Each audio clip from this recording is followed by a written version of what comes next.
என்னங்க நான் இன்னைக்கு என்ன டிஷ் செஞ்சு காமிக்க போறேன்னா வெண்டைக்காய் பொரியல் செஞ்சு காமிக்க போறேங்க. நான் செய்யக்கூடிய வெண்டைக்காய் பொரியல் சூப்பரா இருக்குங்க. அதாவது அந்த வழுவழுப்பு அந்த கொலக்கலப்பெல்லாம் இருக்காதுங்க. நான் வெண்டைக்காய் பொரியல் செஞ்சானா எல்லாரும் விரும்பி சாப்பிடுவாங்க. அந்த வெண்டைக்காய் பொரியல் தாங்க உங்களுக்கு நான் இன்னைக்கு ஈஸியா செஞ்சு காமிக்க போறேன். நான் எப்படி செய்யறேன் என்னங்கிறது இந்த வீடியோ முழுவதும் பாருங்க. இந்த வெண்டைக்காய் பொரியலுக்கு பாருங்க, நான் 1/2 கிலோ வெண்டைக்காய் வாங்கிட்டு வந்து வச்சிருக்கிறேங்க. வெண்டைக்காயில என்ன சத்து என்ன உபயோகம்னு எல்லாத்துக்குமே தெரியுங்க. பாருங்க இதுல என்ன அப்படின்னா வெண்டைக்காய் வந்துங்க கழுவிட்டு கட் பண்ணுங்க, கட் பண்ணிட்டு கழுவாதீங்க. இப்ப நம்ம இந்த வெண்டைக்காயை சின்ன சின்ன பீஸா கட் பண்ணிக்கலாங்க. வெண்டைக்காய் பாருங்க இந்த மாதிரி சின்ன சின்ன பீஸா கட் பண்ணிட்டேன். இப்ப பொரியல் செய்ய ஆரம்பிச்சிடலாங்க. ஒரு வடக்கல் ஒண்ணு எடுத்து வச்சுட்டு காயை போட்டுறீங்க. போட்டுட்டுங்க எண்ணெய் எல்லாம் ஒண்ணும் ஊத்தாதீங்க. 1 நிமிஷம் சும்மா வெறுமனே வதக்குங்க. வெண்டைக்காய் எதுக்கு வெறுமனே வதக்க சொல்றேன்னாங்க, அப்பதாங்க இந்த வெண்டைக்காய் இருக்கிற ஈரமெல்லாம் போகுங்க, வலுவழுப்பும் போகுங்க. அதுக்குதான் எண்ணெய் ஊத்தாம 1 நிமிஷம் இப்படி வதக்கணுங்க.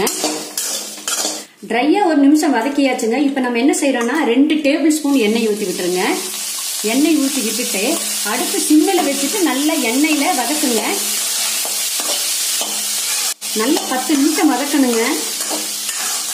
வெண்டைக்காய் பாருங்க 10 நிமிஷம் வதக்கி வர நல்ல வலுவழுப்பெல்லாம் போயிருச்சு பாருங்க.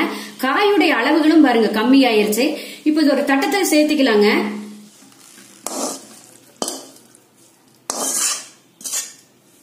பொரியல் தாளிச்சு விட்டுறலாங்க. ஒரு வடக்கல்ல 2 டேபிள் ஸ்பூன் எண்ணெய் ஊத்திக்கோங்க. கடுகு சீரகம் வெள்ளம் வச்சுக்கலாம் சேர்த்துக்கலாங்க. 1 நாம்பல் சின்ன வெங்காயங்க, அதையும் இதோட சேர்த்திடலாங்க. கருவேப்பிலைங்க அதையும் சேர்த்துட்டு நல்லா இந்த எண்ணெயில பொன்னிறமா வதக்கிக்கலாங்க.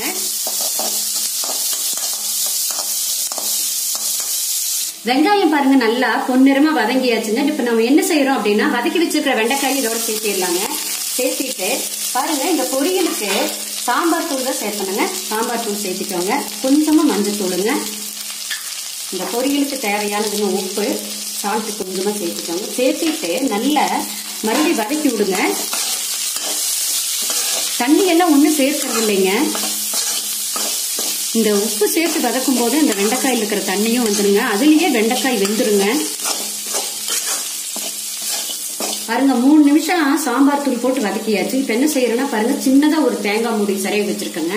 அதை இதோட சேர்த்துக்கலாங்க. சேர்த்திட்டு நல்லா 1 நிமிஷம் வதக்கி விடுங்க.